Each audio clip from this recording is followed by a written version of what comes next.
Formação Histórica do Mundo Contemporâneo, Aula 7, Texto 1, Mundos do Trabalho. Eric J. Robensbaum. Capítulo 10. A formação da cultura da classe operária britânica. A maioria das pessoas que se valem da palavra escrita profissionalmente tem suas origens ou ingressa nas classes média e alta da sociedade. A literatura sobre as vidas dessas classes do século XIX é, portanto, extensa e, visto que foi em grande parte escrita dentro delas, esclarece aspectos de sua existência que seriam muito difíceis de reconstruir a partir da documentação puramente externa. Não precisamos ser historiadores para conhecer bastante sobre a cultura e os costumes da burguesia do século XIX. Isso é verdadeiro tanto na Grã-Bretanha quanto na França. Comparada a esse conhecimento, nossa informação sobre a cultura das classes operárias britânicas é fragmentária, vaga e problemática. Em certo sentido, sabemos menos a respeito delas, até menos do que sobre os trabalhadores rurais e sobre os grupos marginais que ainda podem ser descritos como camponeses, na Grã-Bretanha do século XIX. Seus estilos de vida eram facilmente visíveis, seus padrões de cultura habituais e frequentemente fixos em formas públicas, de provérbios a festivais, e qualquer pessoa nascida e criada no campo teria, ou poderia ter, um considerável volume de conhecimento sobre eles. Thomas Hardy, o romancista, afastou-se muito das suas raízes no condado de Dorset, na primeira metade do século XIX, mas seus romances sobre as pessoas comuns, que ele preferiu chamar de Wessex, refletem admiravelmente essa cultura tradicional da sociedade rural e suas novas tensões, mesmo que ele nem sempre estendesse o que via e registrava. Mesmo que ele nem sempre entendesse o que via e registrava.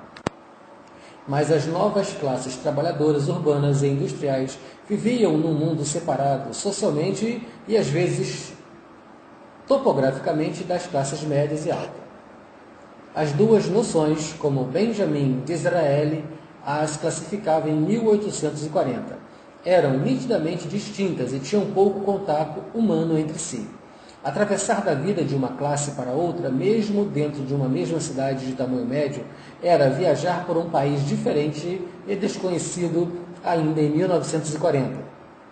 Quando esse autor se viu transferido do status de estudante em Cambridge para o status de soldado alojado junto a uma família de classe operária, menos de 10 minutos de distância a pé de sua faculdade.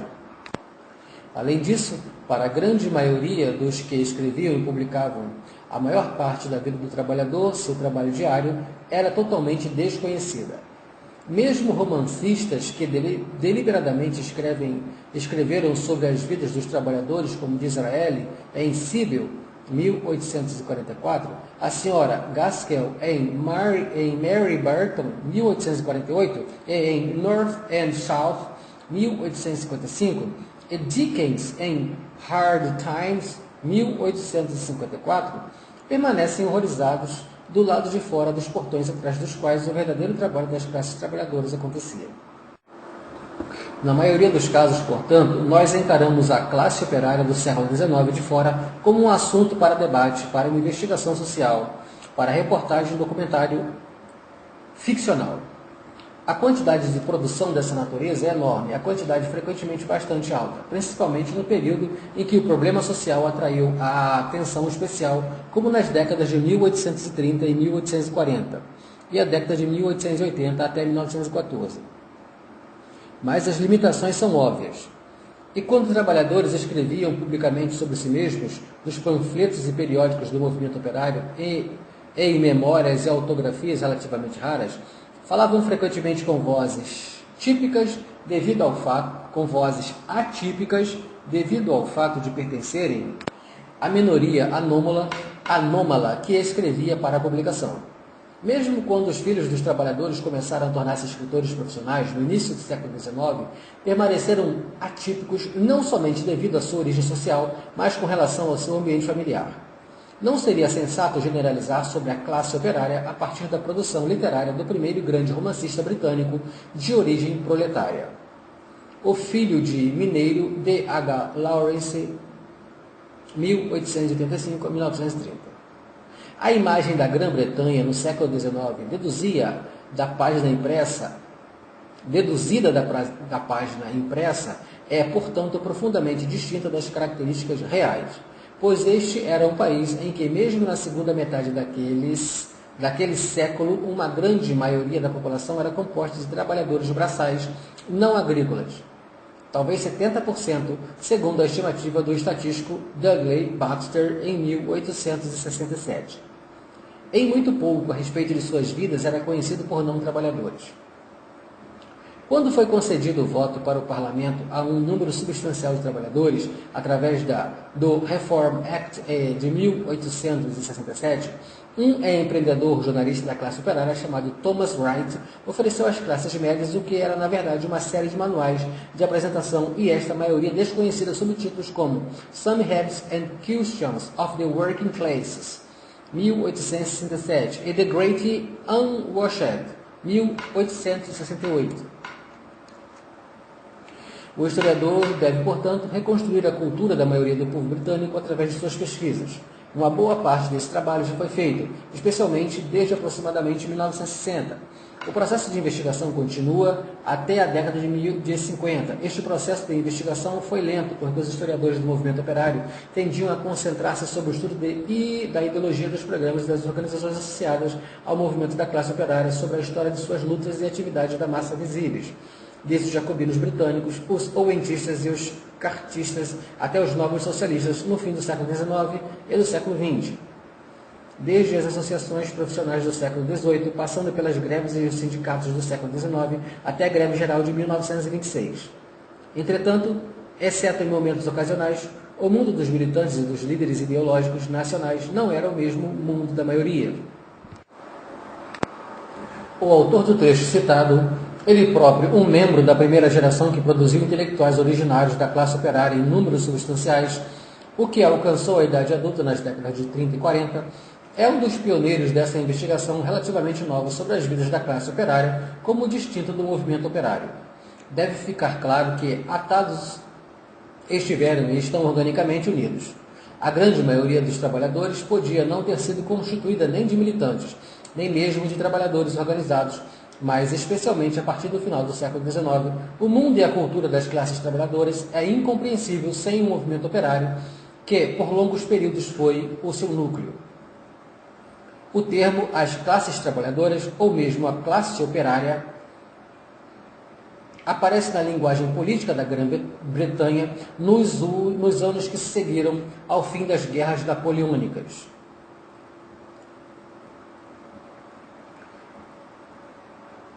Os primeiros grandes movimentos que podem ser adequadamente descritos como movimentos operários, tanto por seus sentidos de consciência de classe quanto por seus procedimentos e programas, por exemplo, sindicatos e sociedades cooperativas, também tornaram-se importantes e proeminentes nas décadas pós-napoleônicas. Na verdade, o movimento cartista 1838-1848, cuja coesão já baseava em poderosos laços de consciência de classes, bem como na exigência de democratização eleitoral, pode talvez ter mobilizado uma proporção maior dos trabalhadores não agrícolas de qualquer outro movimento anterior ao fim da Primeira Guerra Mundial. Neste sentido, E.P. Thompson acertou ao intitular o seu grande livro A Formação de Classe Operária Inglesa, embora ele terminasse em 1830. Entretanto, na verdade, esta aparição singularmente precoce da classe operária no cenário nacional não refletia uma sociedade industrializada, mas uma sociedade na primeira fase de todas as revoluções industriais. Mesmo dentro da indústria do algodão, pioneira do sistema de fábricas, o terra mecânico só estava começando a aparecer em muitas cidades durante as décadas de 1830 e 1840. Embora os tecelões manuais, cujo número declinava rapidamente, houvessem alcançado seu limite máximo em torno de 250 mil. Já na década de 1820. A própria fábrica estava virtualmente restrita à parte da indústria têxtil. As chamadas leis fabris, que ofereciam uma legislação protetora mínima não foram estendidas além desta indústria até 1867. Na verdade, até o final da década de 1840, a população britânica permanecia predominantemente rural, embora a partir de 1851 houvesse uma maioria urbana modesta que crescia rapidamente. Consequentemente, os centros industriais permaneceram isolados, embora concentrados regionalmente, e muitos deles, por exemplo, nos condados centrais. Num estágio anterior à fábrica, os homens e mulheres adaptaram as suas novas condições de vida, alterando as formas tradicionais de suas aldeias e cidades pré-industriais. Os trabalhadores de Lancashire fizeram valer os feriados tradicionais de suas comunidades, as chamadas vigílias, através de ausência maciça que obrigava os patrões a fechar suas fábricas, caracteristicamente chamada de moinhos, e celebravam esses feriados até a década de 1840. Com os ritos religiosos e feiras tradicionais. Os tecelões, os mineiros e os marinheiros, provavelmente o maior grupo exclusivo de proletários britânicos até a Revolução Industrial, inventaram canções folclóricas tradicionais sobre suas novas vidas de acordo com o estilo antigo. Na década de 1950, os entusiastas iriam redescobrir, coligir e gravar o que restava dessas canções folclóricas industriais.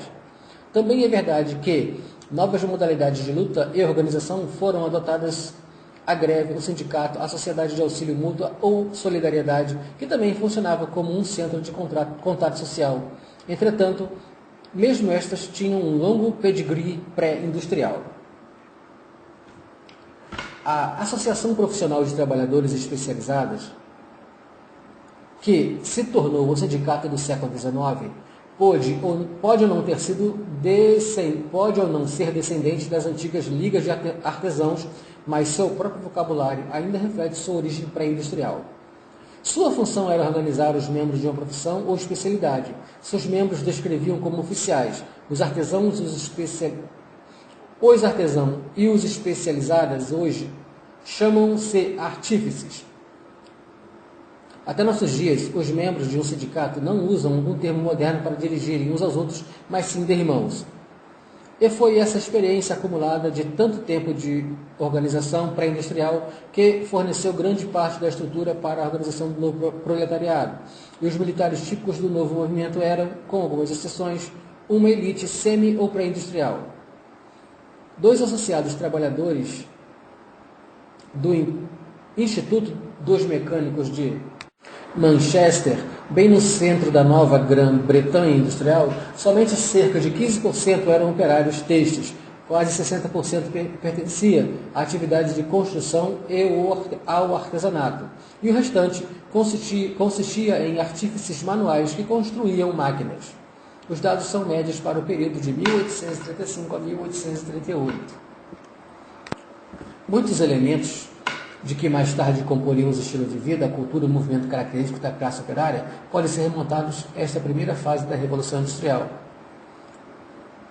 especialmente nas primeiras áreas fabris de mineração do norte da Inglaterra, sendo não menos importante a própria paisagem industrial descrita de forma inesquecível por Friedrich Engels em A Situação da Classe Operária na Inglaterra, em 1844. Uma parte dela ainda sobrevive, uma grande parte, quer construída naquela época, ou pouco depois sobreviveu até a metade do século XX. Em 1939, 4 milhões de famílias ainda viviam em casas construídas antes de 1865. Os centros industriais, por muito tempo, permaneceram como comunidades. Fosse porque nunca deixaram de ser aldeias, como no caso da maioria dos povoados mineiros, ou fosse porque mantiveram a característica de vizinhanças, mesmo quando cresciam e se integravam na típica cidade industrial que tinha um tamanho médio entre 50 mil e 80 mil. Ou mesmo quando essas cidades fundiram-se nas vastas áreas construídas nos quais já em 1871, 40% dos ingleses e galeses viviam. Londres, Lancashire, Manchester e cidades circunvizinhas, os condados centrais ocidentais, Birmingham e a chamada região negra, ou Yorkshire Ocidental, Leeds, Bradford, etc., ao longo do Mersey, a Grande Liverpool e ao longo do Tyne, centralizado em Newcastle. Para o geógrafo, estas poderiam ser formações urbanas únicas, mas mesmo hoje a distinção fisicamente invisível entre Manchester e Salford é perfeitamente definida por seus moradores. A história do movimento operário é repleta de modestos militantes que passaram a vida inteira, com exceção de um intervalo para passeios de juventude e frequência a congressos, num local onde nasceram ou em alguma comunidade próxima. Entre os mineiros, mesmo alguns líderes conhecidos em todo o país permaneciam enraizados como árvores em sua aldeia nativa. Não é fácil seguir o fio da herança deste período inicial da industrialização, embora possamos detectá-lo esparsamente como no costume, raro na Grã-Bretanha do século XIX, de mulheres casadas trabalharem nas fábricas de algodão de Lancashire. No entanto, um elemento importante que sobreviveu àquela época veio a ser as seitas protestantes dissidentes, não conformistas, cujo período de crescimento numérico mais espetacular coincidiu com décadas tumultuadas entre Trafalgar e 1848. É quase certo que essas seitas não converteram a maioria dos trabalhadores, exceto no país de Gales, onde a dissidência religiosa funcionava como símbolo nacional, como fez a Igreja Católica entre os trabalhadores irlandeses imigrantes. Estes grupos nacionais eram consequentemente os únicos entre as classes operárias britânicas a demonstrar em massa interesse pela religião, pois a relativa indiferença religiosa das classes trabalhadoras já era observada no censo religioso de 1851. Havia realmente seitas como a dos metodistas primitivos que decididamente tinham um forte apelo especial entre os trabalhadores, mas seu maior sucesso era nas aldeias industriais e entre os mineiros de carvão. Entretanto, a dissidência religiosa teve importância determinante na formação das elites das classes trabalhadoras, pelo menos das regiões geográficas em que essas seitas eram especialmente fortes. 60% do primeiro grupo substancial de parlamentares do Partido Trabalhista em 1906 alegava ter tido uma formação não conformista, e mesmo em 1962, 50% dos parlamentares do Partido Trabalhista provinham dessas seitas. Exceto em algumas regiões, naturalmente Londres, o ateísmo ativo não tinha maior significado, mesmo entre militantes. O típico britânico anticlerical do século XIX era um não conformista. É impossível, no entanto, localizar os padrões característicos da classe cultura. É importante, no entanto, localizar os padrões característicos da cultura da classe operária como um todo até o período anterior a 1848. Eles surgiram durante o decurso de 30 anos seguintes, quando o capitalismo industrial tornou-se de um modo de vida comum e aceito das classes trabalhadoras, e quando, nas palavras de Maurice Dobb, a classe operária começou a assumir o caráter homogêneo de um proletariado fabril. E não foi antes da década de 1880, ou no máximo ao final da década de 1870, que esses padrões assumiram formalmente que manteriam até as transformações dramáticas das décadas de 50 e 60. A descontinuidade bem conhecida da história do movimento operário britânico demonstra isso. A grande fermentação política de 1815 e 1848, as amplas mobilizações de massa do período cartista na década de 1840 desapareceram.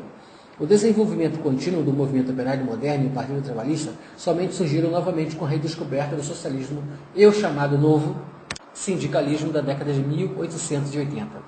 As décadas intermediárias foram diferentes tanto do que acontecera antes como do que viria depois. Elas foram, contudo, cruciais para a formação da cultura da futura classe operária em 3 sentidos.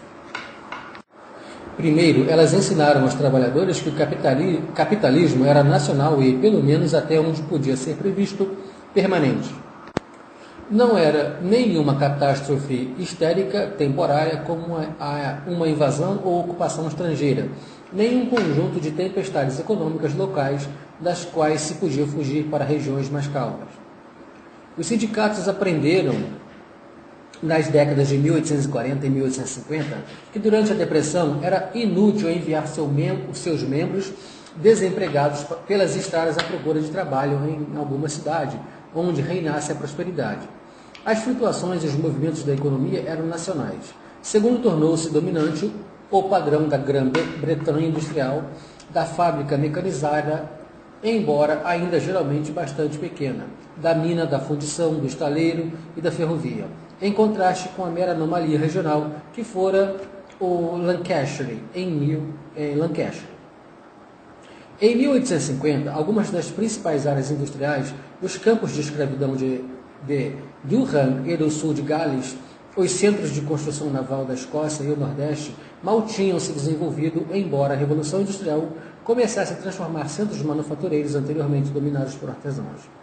A fábrica chegou a Birmingham, as grandes usinas siderúrgicas a Sheffield.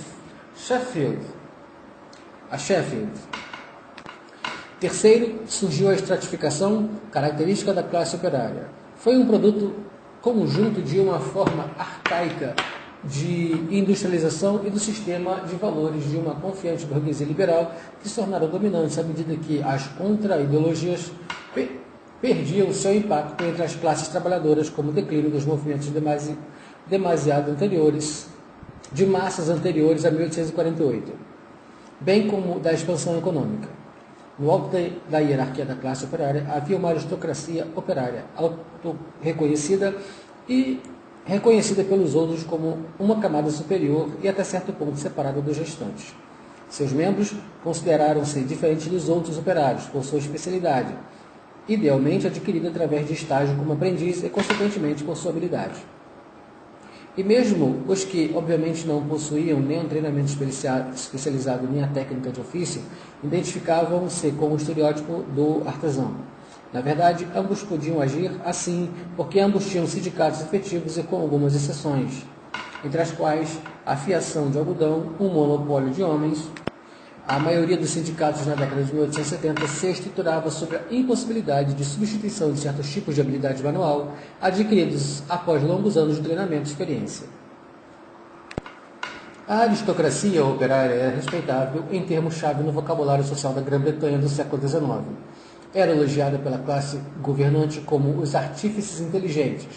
Na verdade, a fragilidade de uma pequena burguesia do tipo continental e a ausência marcante de uma camada de burocratas e de um funcionalismo subalterno na Grã-Bretanha era vitoriana. Em 1871, os negócios da maior nação comercial do mundo empregavam apenas 200 mil em ocupações comerciais e transformavam os artífices no núcleo do que era, às vezes, descrito como baixa classe média.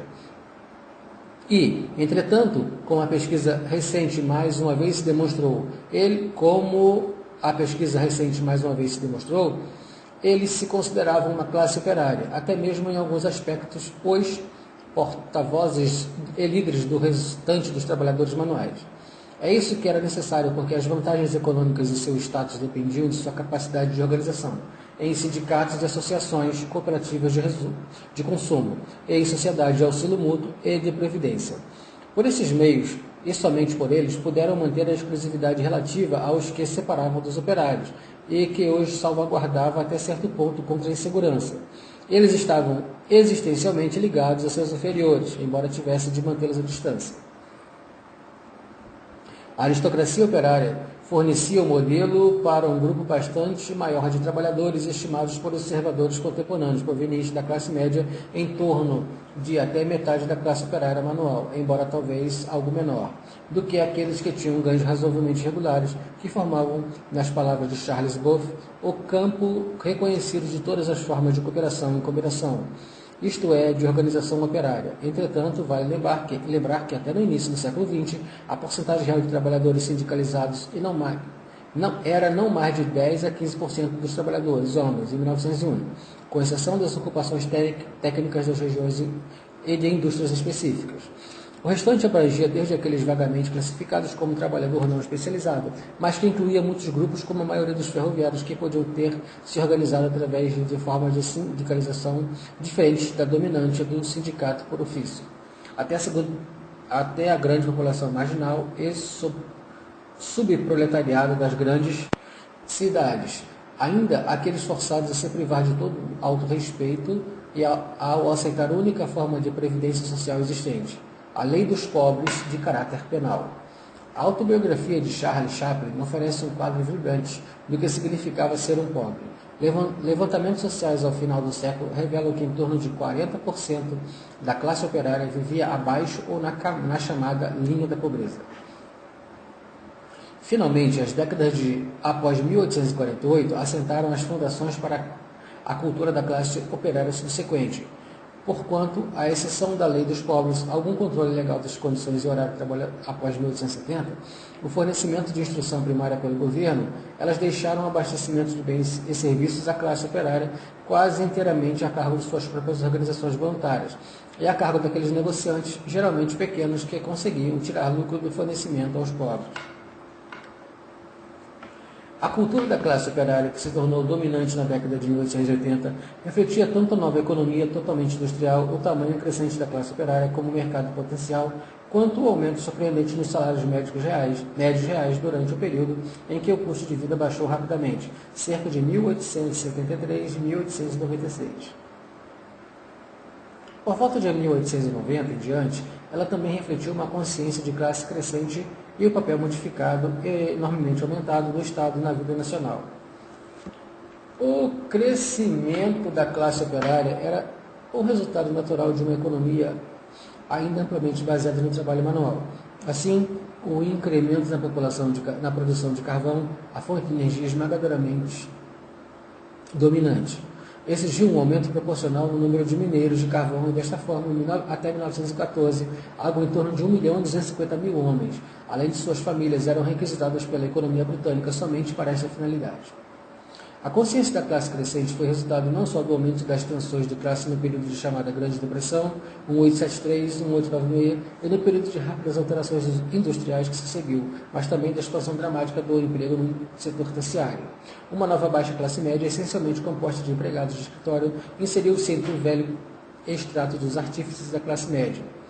Como sua situação econômica não era obviamente superior, seu principal objetivo era conseguir distinguir-se o mais nitidamente possível da classe operária, tanto através de um estilo de vida muito mais modelado da classe média, quanto através de uma ideologia militante conservadora, patriótica e até mesmo imperialista. A aristocracia operária, embora mantendo suas vantagens econômicas sobre o resto da classe trabalhadora, se viu cada vez mais pressionada para dentro de um extrato comum. Quando seus reais privilégios industriais caíram sob pressão da mecanização, alguns dos mais característicos grupos da aristocracia operária de meados do século XIX iriam, após 1914, mover-se decididamente para a esquerda numa atitude de autodefesa. Notadamente nas indústrias metalúrgicas, eles acabariam formando a base principal dos movimentos da esquerda. A cultura do proletariado britânico que se desenvolveu a partir daí é que se tornou conhecida através dos estudos tanto dos sociólogos como dos intelectuais provenientes de famílias de classe operária, por volta do período da Segunda Guerra Mundial e ainda pelos meios de comunicação de massa da Grã-Bretanha nas décadas de 50 e 60, alguns dos quais, notadamente a televisão, apresentavam uma forte tendência populista. Na verdade, esta cultura provavelmente não sofreu alteração substancial até a transformação da vida material das classes trabalhadoras por meio de um pleno emprego, salários altos e da nova sociedade de consumo da década de 50.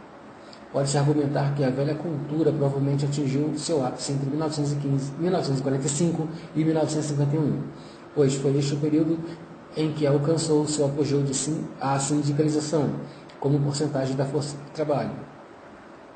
A força eleitoral do Partido Trabalhista, tanto em termos absolutos quanto como porcentagem do eleitorado total, a frequência dos jogos de futebol e cinemas e talvez também os jornais de circulação de massa, que atraíram especificamente os leitores de origem proletária. O termo cultura é aqui utilizado em seu sentido mais amplo, tomado familiar pelos antropólogos sociais, pois a cultura, em seu sentido mais estreito de classe operária, isto é, literatura das artes e artes consideradas como um fenômeno autônomo, fazia parte somente das vidas de um setor de classe operária, geralmente, mas não exclusivamente, daqueles politicamente ativos e conscientes, daquela parte da geração mais jovem que havia concluído a educação secundária. Para os trabalhadores britânicos como um todo, a palavra livro era sinônimo de revista. Teatro significava cinema, embora também, ainda até certo ponto, music hall. Pictures significava cinema. Esta cultura da classe operária estava tão solidamente estabelecida que é difícil esquecer que ela possuía origens cronológicas específicas. O futebol, como esporte proletário de massa, quase uma religião leiga, foi produto da década de 1880, embora os jornais do Norte, já ao final da década de 1870, houvessem começado a observar que os resultados dos jogos de futebol, que eles publicavam somente para preencher espaço, estavam, na verdade, atraindo leitores. O jogo foi profissionalizado em meados da década de 1880, quando desenvolveu suas estruturas. Os jogos da liga, a competição arrasadora pela taça, o domínio quase completo do jogo por atletas de origem proletária, que recebiam salários como todos os trabalhadores, embora os de atletas fossem mais altos que os dos restantes. A curiosa polarização que dividia as cidades industriais, acima de um certo ponto em partidos rivais que apoiavam times rivais. Sheffield United contra Sheffield Wednesday, Nottingham Country contra Nottingham Forest, Liverpool contra Everton, Glasgow Rangers contra Glasgow Celtic, com um forte tom de católicos contra protestantes ou irlandeses contra não irlandeses, em cidades onde havia divisão de nacionalidade, etc. As típicas férias das classes trabalhadoras, ou os balneários especificamente associados a elas, notadamente Blackpool ou no Lancashire,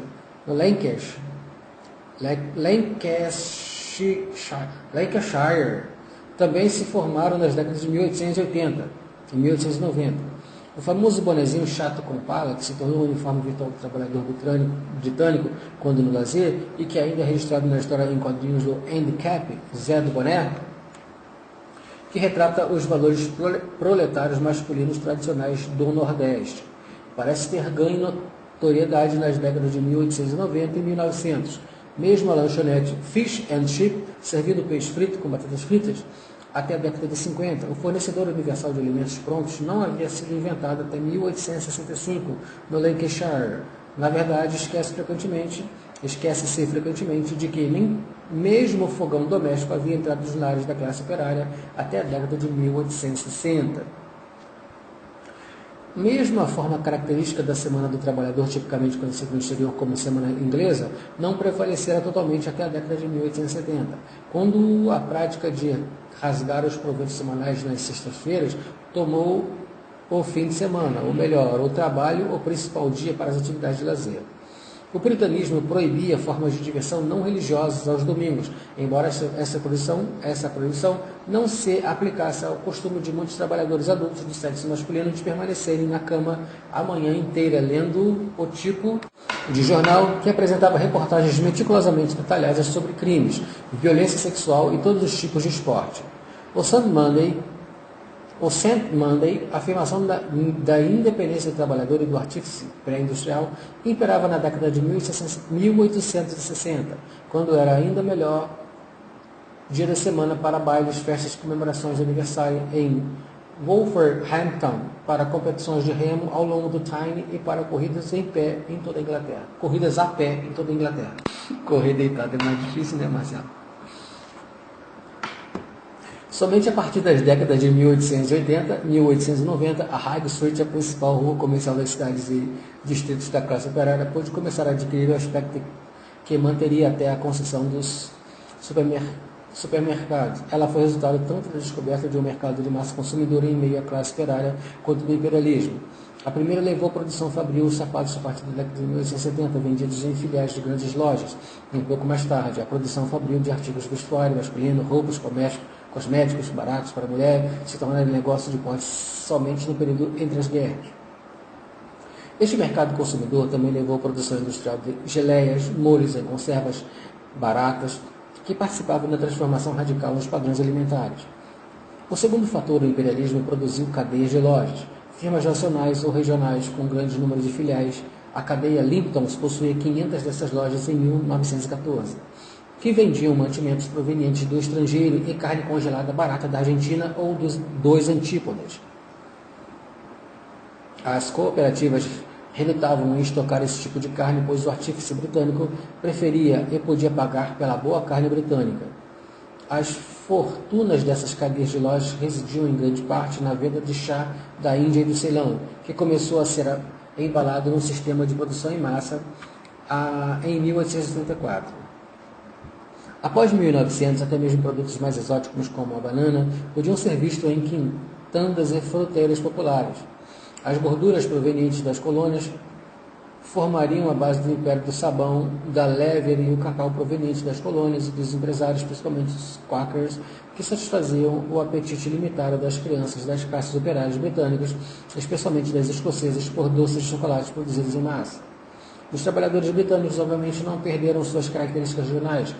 Até locais, como pesquisadores de mercado, sabem até mesmo nos dias de hoje, na verdade, distintamente das classes médicas britânicas. Os trabalhadores britânicos nunca abandonaram completamente os dialetos locais por uma língua inglesa padrão, e mesmo hoje em dia, um dos poucos grupos de cidadãos proeminentes da Grã-Bretanha cujo sotaque pode ser imediatamente reconhecido é o dos líderes sindicais. Entretanto, o modelo de vida da classe operária de sua cultura que emergiu nas últimas décadas do século XIX era extraordinariamente padronizado. Este modelo não sofreu fundamentalmente, embora entre as guerras se enriquecesse com novos bens de consumo, melhor habitação e novas formas de lazer. Após 1918, tornou-se comum um programa de habitação municipal anteriormente quase nulo. Em 1939, quase 10% de quase 30 milhões de habitantes da Grã-Bretanha haviam sido construídas pelas municipalidades, praticamente todas construídas desde a Primeira Guerra Mundial. Ao mesmo tempo, a enorme expansão de construção das casas da década de 30 introduziu um elemento bastante novo na habitação urbana e proprietário-ocupante. Entre as guerras surgiram em torno de 4 milhões, dentre eles quase a metade de trabalhadores. Desenvolveram-se novos conjuntos habitacionais administrados pelo município e subúrbios de classes operárias, como jardins frequentemente, como em Londres, distantes do centro. Havia começado a privatização da vida da classe operária. Nesse ínterim, surgiram os grandes cinemas palácios de sonhos temporários, os quais se podiam esquecer os anos de depressão e desemprego. Seus próprios nomes, Granada ou Lyon, combinavam com sua decoração opulenta. Embora os maravilhosos e grotescos teatros de variedade que atingiram seu apogeu entre 1890 e 1914 ainda mantivessem sua posição pelo menos no centro das cidades. Um outro mundo de sonho foi oferecido à classe operária quando, em 1919, abriu suas portas o primeiro dos chamados Palais da Dança. Tanto o cinema quanto a dança, influenciada pelo jazz, eram importações culturais dos Estados Unidos, bem como sintomas da emancipação das moças da classe operária, pois era aos palácios que as moças iam para encontrar rapazes, e eram os palácios do cinema que eles frequentavam juntos, como cada vez mais o faziam maridos e mulheres. Ao mesmo tempo, a loteria esportiva, que oferecia grandes prêmios para quem acertasse a previsão dos resultados dos jogos de futebol da semana, acrescentou uma nova dimensão às atividades intelectuais do proletariado. Embora a classe média condenasse a paixão universal dos trabalhadores, homens britânicos, pela aposta como imoral e desastrosa, para a maioria dos trabalhadores, que raramente arriscavam mais dinheiro do que podiam apostar com regularidade, a perspectiva de ganhar era simplesmente uma recompensa possível para o prazer de passar horas no caso da loteria esportiva, principalmente em casa, estudando jogos e testando seus poderes de previsão nacional. Ela era provavelmente a única forma de estudo regular para homens que não liam livros. Finalmente, havia o rádio, não comercial paternalista, mas inquestionavelmente, ao final da década de 30, o meio mais universal para a cultura popular por ser mais doméstico. O rádio marcou o início da transformação da vida da vítima mais permanente na cultura proletária e, na verdade, da vida industrial, a mulher casada da classe operária. Para a maioria delas, uma casa estreita, numa rua estreita, não era apenas o centro de suas vidas, mas o cenário de quase tudo após o casamento. Seus contatos sociais fora do âmbito do lar eram grandemente restritos a vizinhos, donos de lojas da vizinhança, parentes que muito frequentemente moravam por perto e talvez uns poucos estranhos, como um cobrador de aluguel ou o homem de seguro, que passava semanalmente para cobrar um pequeno pagamento, que normalmente renderia não mais do que o custo do bom enterro para os mortos. Em casa, a não ser que filhos fossem muito pequenos, ela passaria grande parte dos dias da semana vizinha enquanto os homens estivessem trabalhando e as crianças na escola ou na rua. Sua solidão poderia ser mitigada por um mexerico ocasional com vizinhos ou na loja da esquina. Ela ainda estava excluída das novas possibilidades de trabalho. Na indústria, nas lojas, nos escritórios e de lazer se oferecia uma moça solteira de classe operária a partir da década de 80. O casamento extinguia essas possibilidades. Em 1914, somente 10% das mulheres casadas britânicas trabalhavam fora, e mesmo em 1931, somente 13%. Em compensação, a esposa da classe operária era o centro da família, o foco das relações emocionais, a influência crucial sobre seus filhos. Como todas as autobiografias deixam claro, ela gastava o dinheiro que o homem ganhava. Em algumas indústrias ou regiões, mas que gastar mesmo.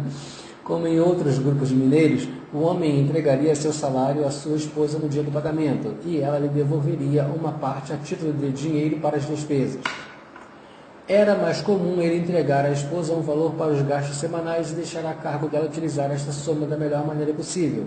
Ela estabelecia o status visível da família através das cortinas do vasto de plantas de janela de frente de famílias com melhor circulação financeira. Aí ficava a sala de visitas, nunca usada a não ser em condições especiais.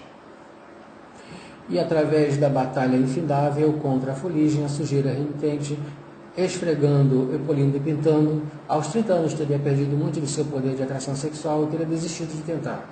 Em regiões proletárias clássicas, como o sul de Gales, mesmo na década de 60, despesas como roupas femininas eram em geral baixas e despesas como cosméticos e chapéus femininos mais ainda. Aos 40, ela rapidamente se transforma na figura disforme que a família chama de Nossa Mãe. Aos 50, ela provavelmente enfrentaria uma fraqueza de saúde persistente mantida inutilmente sob controle com o uso de medicamentos inespecíficos ou com um remédio qualquer do médico, quando teve início uma forma rudimentar do Seguro Nacional de Saúde. Ela provavelmente teria começado a sair com rapazes aos 16, teria estado namorando firme aos 18, alcançando o ápice de sua vida no dia do casamento. O resto de sua existência era de sacrifício. Não que o homem da classe operária em geral tivesse boa forma física. Um século de industrialização primitiva o havia deixado pequeno e sem cor, com a pele de rosto enrugada e sem vida quando estivesse atravessando os 30 anos. No início do século XX, os meninos de 12 anos de idade em escola particulares da classe média e aristocracia tinham em média 12,5 centímetros de altura, a mais que os estudavam nas escolas do governo. Quando o alistamento foi lançado pela primeira vez em 1917 e 1918, somente 36% dos recrutas podiam ser classificados como aptos e saudáveis, enquanto 41,5% em Londres, 48,5% apresentavam incapacidades acentuadas ou sinais de doenças anteriores, que não é para causar surpresa, visto que nas áreas mais pobres do Leeds, em 1902, a metade das crianças sofria de raquitismo e 60% de dentes cariados. Entretanto, a vida do homem trabalhador era mais variada do que a da mulher casada, visto que sua maior parte era passada nos centros de lazer e no ambiente de trabalho, sobretudo no pub e nos jogos de futebol, ambientes tipicamente masculinos. Estas duas instituições eram intimamente ligadas, pois o esporte discutido com perícia era, com predominância, o assunto mais comum das conversas de bar. A sociabilidade masculina era inseparável do álcool. Na Inglaterra dominava a cerveja, a Escócia também as bebidas fortes, o uísque, embora a etiqueta distinguisse nitidamente entre beber socialmente e beber por diversão até embriagar-se. Na verdade, entre o início da década de 1870, quando alcançou seu apogeu na década de 60, houve um nítido declínio do hábito de beber em demasia. O clássico bar da classe operária era o local onde os homens apareciam com regularidade, geralmente sós ou aos pares após o trabalho ou após jantarem cedo, para um período mais curto ou mais longo do descanso do trabalho da vida doméstica, à medida que aumentavam as formas de lazer dos jovens. O pub da classe operária tornou-se cada vez mais novamente, até que as tendências se revertessem na década de 60, uma fortaleza para os homens de mais de 30. Onde se pode encontrar consciência de classe nesse mundo? Onde se pode encontrar consciência de classe nesse mundo de mulheres e homens confinados, resignados, estoicos e não exigentes? Em toda parte, as vidas dos trabalhadores britânicos estavam tão impregnadas dessa consciência que quase todas as suas ações confirmavam seu senso de diferença e o conflito entre nós e eles. Eles não estavam claramente definidos, exceto na oficina e na fábrica. Embora a fusão virtual da aristocracia fundiária da classe média capitalista e de uma nova classe média, reunidos no Partido Conservador entre 1876 e 1922, tornasse desnecessárias uma definição exata. Após 1922, o Partido Trabalhista tomou o lugar do Partido Liberal como antagonista do Partido Conservador, embora 1945 somente chegasse ao poder dos governantes trabalhistas de curta duração sem força. A Grã-Bretanha era uma sociedade de duas classes com um sistema bipartidário, que refletia esta composição e todos sabiam. Assim, enquanto o surgimento de um partido operário independente baseado exclusivamente na união de classe, como seu próprio nome demonstra, era uma evolução crucial do século XX, ou mais precisamente dos anos entre as guerras e consciências da classe dos trabalhadores britânicos, não pôde ser medida somente pelos votos do Partido Trabalhista, tão somente porque, mesmo em seu apogeu no período de 1945 a 51, ele nunca recebeu mais do que a maioria simples dos votos proletários.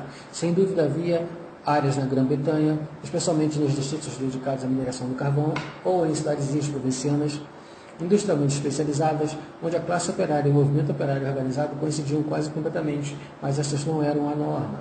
Três fatos caracterizaram a consciência de classe dos trabalhadores britânicos: uma profunda percepção da distinção do trabalho manual, um código moral não formulado pelo poderoso, baseado na solidariedade, justiça, auxílio mútuo e cooperação, e a presteza em lutar pelo tratamento justo. O historiador A. J. P. Taylor escrevia sobre a greve geral em 1926. O alistamento voluntário da Primeira Guerra Mundial e a greve de 1926 foram atos de generosidade espontânea sem paralelo em qualquer outro país. Este exemplo de nobreza merece mais do que uma homenagem passageira.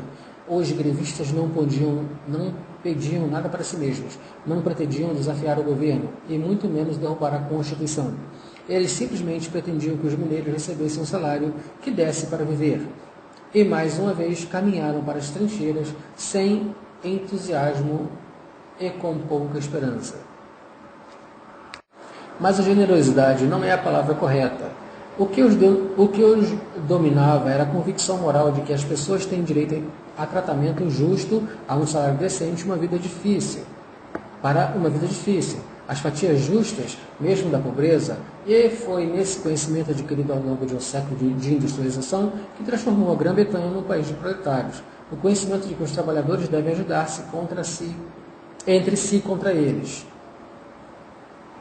Na maioria dos casos, esta ajuda foi modesta e informal, com frequência lamentavelmente inadequada.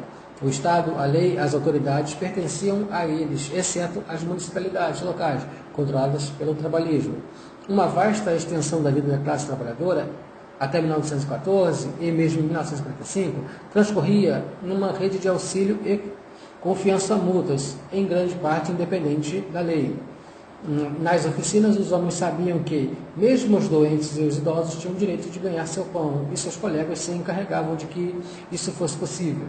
Os vizinhos se ajudavam mutuamente. Sistemas complexos de confiança mútua operavam tranquilamente, sem sanções, como no sistema de apostas em dinheiro paralelo ao dos hipódromos, que se estendia até cada fábrica ou cada rua da classe operária. Tecnicamente, esse sistema era ilegal, diferentemente das apostas a crédito dos ricos, embora fosse geralmente tolerado pela polícia. Entretanto, funcionava com perfeição e, o que é mais surpreendente, sem qualquer envolvimento significativo do crime organizado. Do mesmo modo que as formas mais organizadas e as políticas de ação da classe operária, esse sistema simbolizava um certo sentido de independência de classe, mas, acima de tudo, a criação de um espaço social, além do controle dos ricos e dos poderosos. Suas ambições eram modestas, mas ele sabia como estabelecer limites ao poder deles, através de uma combinação de luta formal e fotos de cooperação informal. Os trabalhadores britânicos podem não ter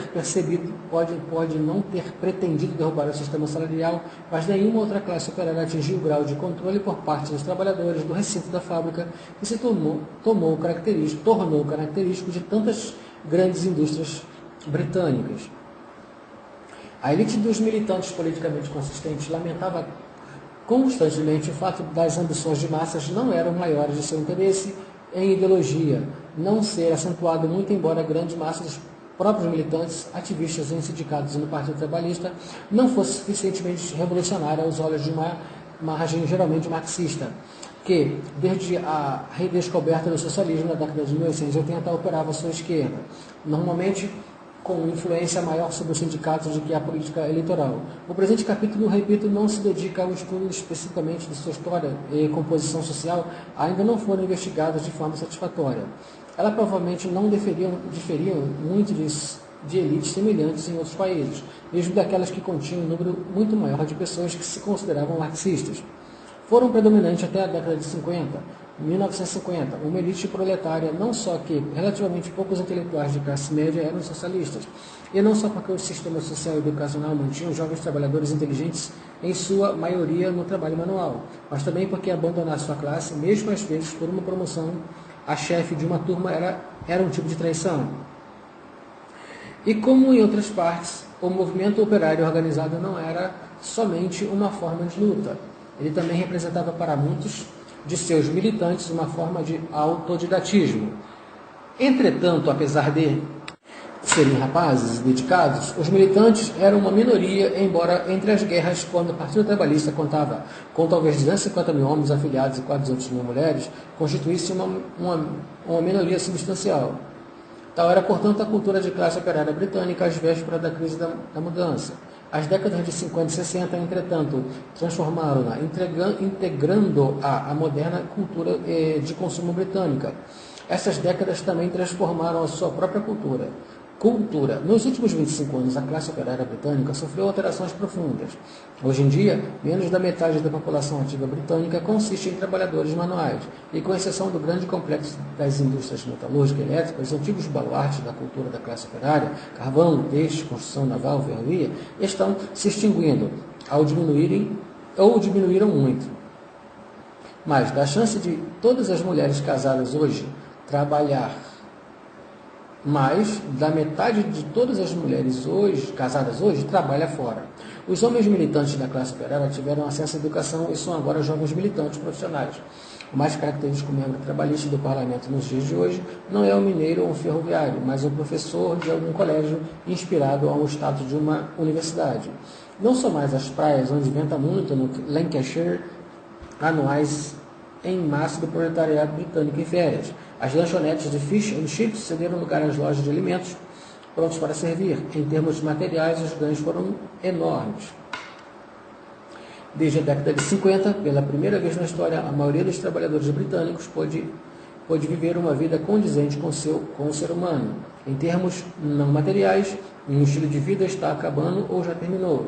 E como a própria Grã-Bretanha, ancorada no século XIX, a classe operária britânica corre o risco de perder seu rumo. Mas a situação presente e as perspectivas futuras são assuntos para o repórter e para o sociólogo. Ainda não são tema para o historiador. 1979.